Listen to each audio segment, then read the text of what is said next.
نحمده ونصلي على رسوله الكريم أما بعد أعوذ بالله من الشيطان الرجيم بسم الله الرحمن الرحيم قد أفلح المؤمنون الذين هم في صلاتهم خاشعون وقال الله تبارك وتعالى في موضع آخر إن الصلاة تنهى عن الفحشاء والمنكر وقال الله تبارك وتعالى إن الصلاة كانت على المؤمنين كتابا موقوتا صدق الله العظيم.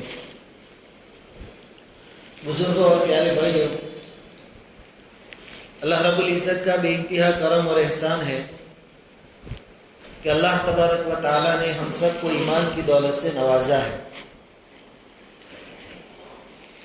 ایمان کے بعد 4 بڑے ارکان ہیں. ان میں سب سے پہلے ہے نماز. نماز کو عربی زبان میں صلاح کہتے ہیں اور صلاح کا معنی ہوتا ہے رحمت. اس معنی سے ہی اس بات کی طرف گویا کہ اشارہ ہے کہ اللہ کی رحمت اگر آپ حاصل کرنا چاہتے ہیں تو اس کا بہترین ذریعہ اور سبب یہ نماز ہے. جو 4 بڑے بڑے ارکان ہیں ایمان کے بعد، اس میں سب سے پہلے نمبر پر نماز. نماز کی شریعت نے جتنی تاکید فرمائی ہے، جتنی فضیلتیں نماز کی بیان کی گئی ہے، جتنی ترغیب نماز کے بارے میں دی گئی ہے، اور نماز کے چھوڑنے پر جتنی وعیدیں وارد ہوئی ہے، کسی اور حکم کے بارے میں اتنی ساری وعیدیں یا فضیلتیں اور ترغیبیں وارد نہیں ہوئی. سب سے زیادہ فضیلت نماز کی، سب سے زیادہ ترغیب دی گئی نماز. نماز کے علاوہ دوسری جو عبادتیں ہیں وہ انسانوں کے ایک طبقے پر واجب ہوتی ہے تو دوسرے طبقے پر واجب نہیں بھی ہوتی. مثال کے طور پر ابھی رمضان کا مہینہ گیا تو روزے نابالغوں پر روزے فرض نہیں ہے، بالغوں پر فرض. اسی طرح تندرست آدمی ہو، روزہ رکھنے کی طاقت ہو، اس کے اوپر روزہ فرض ہے. لیکن کوئی آدمی رمضان میں بیمار ہے تو اس پر روزہ فرض نہیں. بلکہ کوئی آدمی سفر میں نکل گیا، اس کو بھی اجازت ہے کہ چاہے تو رکھ لے، چاہے تو ابھی چھوڑ دے. روزے میں ایک کنڈیشن ہے. زکوٰۃ صرف مالداروں پر فرض ہے، یعنی ایک طبقے پر فرض ہے. جو طبقہ غریب ہے ان کے اوپر زکوٰۃ فرض نہیں ہے.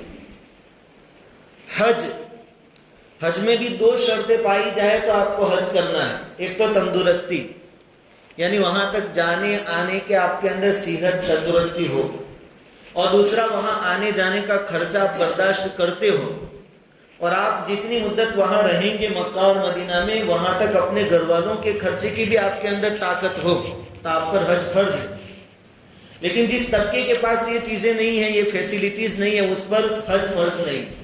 تو ایک طبقے پر فرض ہے، دوسرے پر فرض نہیں ہے. جہاد، آدمی نوجوان ہو، طاقتور ہو، تندرست ہو، جہاد میں جانے کے ساتھ بندوبست ہو اس کے پاس تو جہاد فرض ہے. ورنہ آدمی معذور ہے تو قرآن نے اعلان کر دیا لیس علی الاعمی حرج ولا علی الاعرج حرج ولا علی المریض حرج. لولے لنگڑے اندھے پر جہاد میں نکلنا فرض نہیں. وہاں ایک طبقے پر فرض، دوسرے پر فرض نہیں ہے. لیکن نماز میں کوئی استثناء نہیں، کوئی باقی نہیں. مرد ہو یا عورت ہو، نماز آپ کو پڑھنی پڑے گی. جوان ہو یا بوڑھا ہو، نماز آپ پر کمپلسری فرض ہے.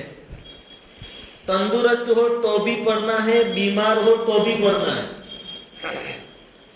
آپ اپنے گھر میں ہیں تو بھی پڑھنا ہے، اور آپ سفر میں ہیں تو بھی پڑھنی ہے. نماز کسی بھی حالت میں معاف نہیں ہے. اس کے بعد نماز کے لیے بھی شرائط ہے. کھڑے رہنا یہ فرض ہے، قیام جس کو کہتے ہیں. لیکن کسی آدمی میں کھڑے رہ کر پڑھنے کی طاقت نہیں ہے تو اس کو معاف نہیں ہوگی. بیٹھ کر پڑھو زمین پر. کوئی آدمی زمین پر بیٹھ کر نماز ادا نہیں کر سکتا، اس کے لیے حکم ہے کہ پہلو کے بل لیٹ کر نماز ادا کرے، لیکن معاف نہیں ہو۔ حتیٰ کہ میدان جنگ میں تلوار کے سایوں میں بھی نماز معاف نہیں۔ صلاۃ الخوف بتائی کہ کیسے پڑھی جائے گی۔ تھوڑے لوگ نماز پڑھیں گے، باقی لوگ پہرا دیں گے۔ نماز پڑھنے والوں کو بھی کہا گیا کہ ہتھیار لے کر نماز پڑھے،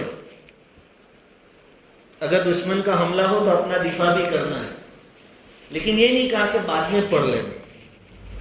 نماز آپ کو یہاں پڑھنی پڑے، شریعت کے احکام کو دیکھتے جائے، اس کے سامنے ہمارا طریقہ اور رویہ دیکھتے جائے۔ ہم IPL کی ایک اوور باقی ہو تو جماعت چھوڑ سکتے ہیں، اتنا دیکھ کے جاتے ہیں۔ یا گلی محلوں میں یا میدانوں میں کھیلتے ہیں، 2-3 بال باقی ہو تو ہمارے نزدیک 2 آپشن ہیں۔ ہمارے نزدیک نماز کا ویلیو ہے کہ 2-3 بال باقی ہے اس کا، تو اس وقت سب کی رائے یہی ہوگی کہ 2 بال پہلے ڈال دیتے پھر نماز پڑھیں۔ شریعت کیا کہتی ہے اور ہمارا طریقہ سامنے موازنہ کرتے جا رہے، ایک دوسرے کو ناپتے جاوے کہ ہم کتنے پانی میں ہیں۔ وہاں تلوار کے سایوں میں بھی نماز معاف نہیں، لیٹ کرنے کی اجازت نہیں، معاف تو دور کی بات، وقت نکل جاوے اتنا لیٹ کرنے کی بھی اجازت نہیں، پڑھو تلواروں کے سایوں میں نماز پڑھو۔ حاملہ عورت، وضع حمل کا وقت ہے، ابھی خون نہیں نکلا ہے، اور وہ وقت ہم جانتے ہیں کیسا ہے، جانکنی کا وقت ہوتا ہے، جان جا سکتی ہے، سب سے خطرناک مرحلہ، لیکن اس کو بھی کہا گیا نماز پڑھ، بیٹھ کے تو بیٹھ کے پڑھ، نماز پڑھ، نماز معاف نہیں۔ بہت اہم عبادت ہے نماز۔ اللہ نے اپنے نبی کو معراج کروائی، اپنے عرش تک بلایا، ہم کلامی کا شرف عطا فرمایا۔ اب سوال تھا کہ نبی کی معراج تو ہو گئی، لیکن امتی کیا کریں گے، اپنے رب تک کیسے پہنچیں گے؟ تو کہا کہ نماز امتیوں کی معراج ہے، اور نبی کو تو ایک بار معراج، آپ تو دن میں 5 مرتبہ معراج کرو، اور جب چاہے جی میں آئے کھڑے ہو جائے۔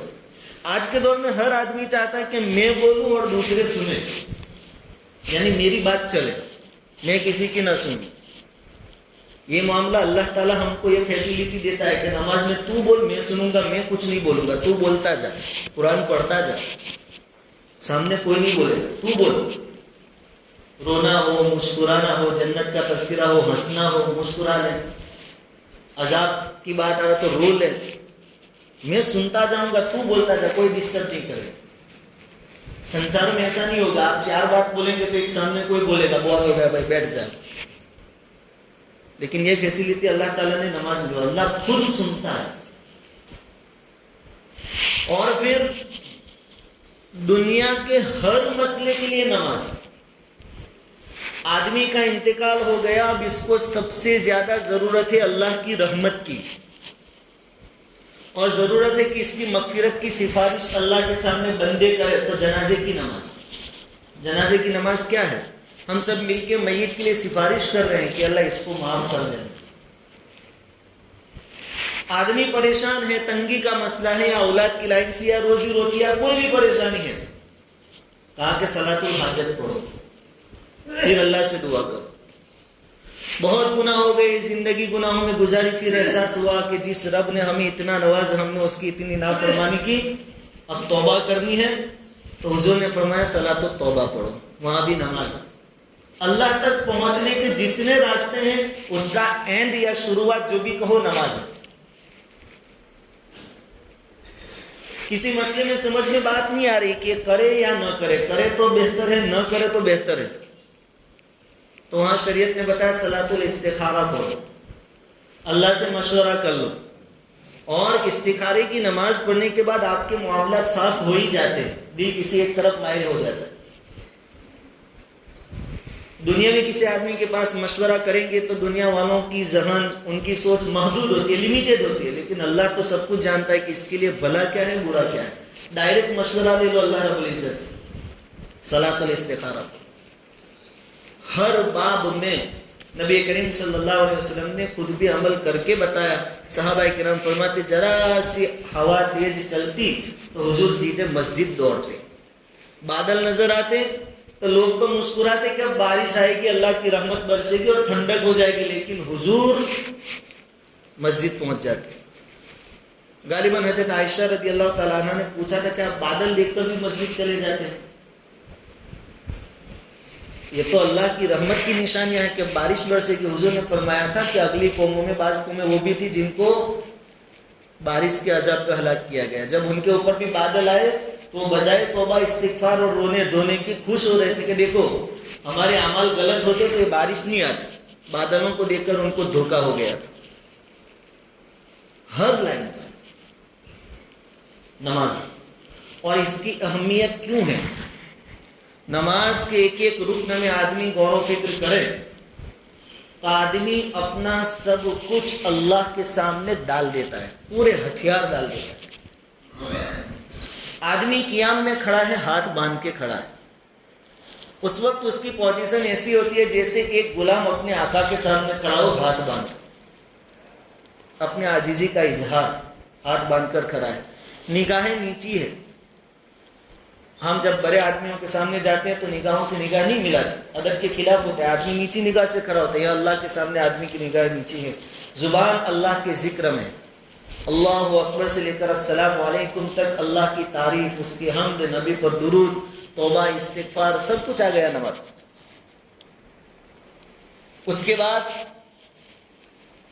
نگاہیں نیچی کی، زبان سے اللہ کا ذکر کیا، ہاتھوں کو باندھ کر کھڑا رہا، جسم کو حرکت کیے بغیر رکھا، نہ ادھر ہل سکتا ہے نہ ادھر ہل سکتا ہے، قیدی کی طرح اللہ کے سامنے کھڑا ہے۔ اللہ کو کیوں پسند نہیں آئے گا؟ پھر رکوع میں گیا، اور زیادہ عاجزی کہ اس نے اپنی کمر بھی جھکا دی اللہ کے سامنے، اپنا سر بھی جھکا دیا، اور زبان سے ٹیڑھا ہو کر کہہ رہا ہے سبحان ربی العظیم، میں تو کچھ بھی نہیں ہوں، یہ اس کے سامنے جھک گیا، جو کچھ بھی ہے میرا رب ہے، ربی العظیم۔ اس کے بعد سجدے میں تو سب کچھ اپنا قربان کر دیا، سر، پیشانی، ناک۔ آج ہر چیز میں ناک کا مسئلہ ہو جاتا ہے، ایگو، میں نہیں جھکوں، لیکن آدمی اللہ کے سامنے سب کچھ جھکا دیتا ہے۔ اسی لیے سجدہ اللہ رب العزت کو سب سے زیادہ پسند ہے، اور حضور کے فرمان کا خلاصہ ہے کہ سجدے میں بندہ اللہ سے سب سے زیادہ قریب ہوتا ہے۔ کیونکہ ناک کا مسئلہ تھا، وہ وہاں بھی بھول گیا، اس کو بھی بھول گیا، یہاں کوئی ناک باک کا مسئلہ نہیں، یہاں تو میں اللہ کے سامنے۔ تو شروع سے لے کر اخیر تک، اچھا پھر نماز پڑھی، اچھا کام ہوا، لیکن آخر میں کیا کہتا ہے؟ آخری قاعدے میں درود شریف کے بعد اللہم انی ظلمت نفسی ظلما کثیرا، اللہ میں نے تو بہت گناہ کیے، میرے نفس پر میں نے ظلم کیا ہے۔ ولا یغفر الذنوب الا انت، میں کروڑ پتی اور مالدار اور بڑا آدمی اپنی جگہ پر، گھر میں محلے میں، ولا یغفر الذنوب الا انت، لیکن گناہ تو تیرے سوا کوئی معاف کر ہی نہیں سکتا۔ کوئی منتری یا بڑا چودھری بھی لکھ کے نہیں دے سکتا کہ جا تیرے گناہ معاف ہو گئے، تیرے سوا کون ہے؟ فاغفر لی، مجھے معاف کر دے۔ یہ نماز، اس میں اللہ کی حمد ہے، اپنے عاجزی کا اظہار ہے، نبی صلی اللہ علیہ وسلم پر درود ہے، اور اپنے گناہوں کا اعتراف اور اقرار ہے، توبہ ہے، سب کچھ آ گیا۔ اگر آدمی خضوع کے ساتھ، پورے اطمینان کے ساتھ 2 رکعت نماز پڑھ لیں تو اس کے سارے گناہ معاف ہو سکتے ہیں، کیونکہ سب آ گیا اس کے اندر۔ لیکن رمضان میں جو نمازی تھے آج نہیں ہے۔ اس مسجد میں فجر کی نماز میں ڈسٹینس کے بغیر 2 سوا 2 صف ہوتی تھی نمازوں کی، فجر کی نماز میں۔ آج ڈسٹینس کے ساتھ 2 صف ہوتی ہے، تو باقی سب کہاں گئے؟ یہ تو اور نقصان ہو گیا۔ پہلے تو بغیر ڈسٹینس سے تیسری صف میں بھی 5-6 آدمی ہوتے تھے، اب تو ڈسٹینس کے ساتھ بھی تیسری صف دکھتی نہیں ہے، تو جتنے تھے وہ بھی آتے ہو گئے، نمازی کہاں گئے؟ مسجد اقصیٰ کا معاملہ آتا ہے تو ہر کوئی روتا دھوتا ہے، یہودیوں نے یوں کر لیا، نے قبضہ کر لیا، نے یوں ظلم کیا، نے ہم مظلوم ہیں۔ ٹھیک ہے، لیکن ہر محلے میں مسجد اقصیٰ ہے، اس کو کون سنبھالے؟ یہاں کون روک رہا ہے؟ یہاں کا بنی اسرائیل اور یہودی تمہارے اوپر ظلم کر رہے ہیں۔ مسجدیں بند تھی تو بہت پاور بتاتے تھے، نہیں نماز تو مسجد میں ہونی چاہیے، یہ خالی ہمارے لیے قاعدے ہیں، یوں کہہ رہے تھے۔ اب کوئی پوچھنے والا نہیں ہے، لیکن نمازی کہاں ہے؟ پابندی تھے تو اچھلتے تھے، اب نہیں ہے تو نہیں۔ کوئی پوچھنے والا نہیں تو نماز ہی نہیں ہے. تو کیا ہم صرف رمضانی مسلمان ہیں؟ جو رمضانی مسلمان ہوں ان کا معاملہ ختم ہو گیا، رمضان پوری ہو گئی. لیکن جو ہمیشہ کا مسلمان ہے اس کے لیے تو مرتے دم تک نماز ہے. شیخ عبد القادر جیلانی رحمۃ اللہ علیہ کا ملفوظ ہے کہ ایک بے نمازی کی نحوست محلے کے 40 گھروں تک جاتی ہے. 40 گھروں تک. اب محلے میں 2-4 گھر والے ہی نماز پڑھتے ہو، باقی سب سو جاتے ہو، تو پھر نحوست ہی نحوست. پھر اس محلے میں بیماری کیوں نہیں آئے گی؟ حالات کیوں نہیں آئیں گے؟ پریشانیاں کیوں نہیں آئے گی؟ ایک گھر میں 5-6 مرد ہیں نمازی، ایک ہی آدمی، باقی کے 5 بے نمازی ہے، تو پھر وہاں برکتیں آپ ڈھونڈیں گے کیسے ملے؟ جو لوگ دنیا میں نماز نہیں پڑھتے، اللہ کے سامنے نہیں جھکتے، قرآن کہتا ہے کل قیامت کے دن اللہ جب اپنی تجلی فرمائیں گے، پردے ہٹیں گے، تو پوری انسانیت گھٹنوں کے بل سجدے میں گر جائے گی. لیکن جو لوگ دنیا میں نماز نہیں پڑھتے تھے، لا یستطیعون، وہ چاہیں گے تو بھی سجدہ نہیں کر پائیں گے اس دن. کیوں؟ وَهُمْ يُدْعَوْنَ إِلَى السُّجُودِ وَهُمْ سَالِمُونَ، اس لیے کہ دنیا میں جب تندرست تھے اور ان کو نماز کے لیے بلایا جاتا تھا تو نہیں آتے تھے. آج قیامت کے دن چاہ کر بھی سجدہ نہیں کر پائے گی. یہ سب ان کا جکڑا جائے گا، اور دوسرے لوگ سجدے میں ہوں گے اور یہ لوگ سجدے میں بھی ہوں گے. وہاں سے بھی حساب کتاب کھلا ہو جائے گا کہ کون کہاں جائے گا. نقشہ صاف ہو جائے گا اسی وقت. یہ تو آخرت کے نقصان. ومن اعرض عن ذکری فإن له معیشۃ ضنکا. اگر 5 وقت کی نماز پڑھ لو تو 70 سے 80% باقی لوگوں کی دکانیں بند ہو جائیں.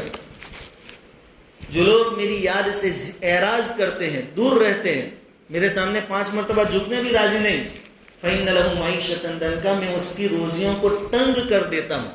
پھر نماز نہیں پڑھتی جو اس کا اصلی علاج ہے، پھر جائیں گے باغپور کے پاس کہ کسی نے کچھ کر دیا. نماز کے باب میں ہماری کو بہت غفلت ہے. بہت پہلے ایک ساتھی نے مجھے سوال کیا تھا کہ اتنے خطرناک حالات ہے، اتنا ہم پر ظلم ہو رہا ہے، تو یہ علماء لوگ جہاد کا فتویٰ کیوں نہیں دیتے؟ اس وقت غالباً میں نے اس کو کہا تھا کہ جب اللہ کے مؤذن کی نہیں مانتے، 5 وقت جو بلاتا ہے کہ حی علی الصلاۃ، آؤ نماز کے لیے، حی علی الفلاح، آؤ کامیابی کے لیے، اس کے اللہ کی نہیں مانتے تو نکلنے کا کہے تو علماء کی کون مانے گا اسے؟ اس لیے ہمارے اسلامک جذبات، یہ رونا دھونا صرف سوشل میڈیا پر ہے، باقی اتنے سارے حادثات ہونے کے باوجود ہم پر کوئی فرق نہیں پڑا ہے. ہمارا حال بھی ان قوموں کی طرح ہے جن کو نبیوں کی طرف سے وارننگ دی گئی تھی کہ 3 دن کے بعد اللہ کا عذاب آئے گا. اس وقت ان کے لیے ضروری تھا کہ روتے دھوتے اللہ سے معافی مانگتے، نبی کو راضی کرتے، لیکن وہ اپنی مستی میں رہے. ہمارے لیے بھی یہی پوزیشن. حال کے جو بڑے بڑے علماء ہیں ان کا حال سناتا ہوا اپنے بیانوں میں یوں کہتے ہیں. پیر ذوالفقار نقشبندی رحمت برکاتہم کے بارے میں نے پڑھا کہ وہ کہتے ہیں کہ میں ہر سال مکہ اور مدینہ جاتا ہوں امام مہدی کی تلاش میں. تو وہ کہاں پہنچ گئے؟ پیشین گوئیاں ہو رہی کہ امام مہدی کمنگ سون، آ رہے ہیں. کوئی کہتا ہے 2030 میں، کوئی کہتا ہے 2025 میں. تو وہ لوگ تو ان کو ڈھونڈ رہے ہیں، اور ہم کہاں ہیں؟ بستروں پر.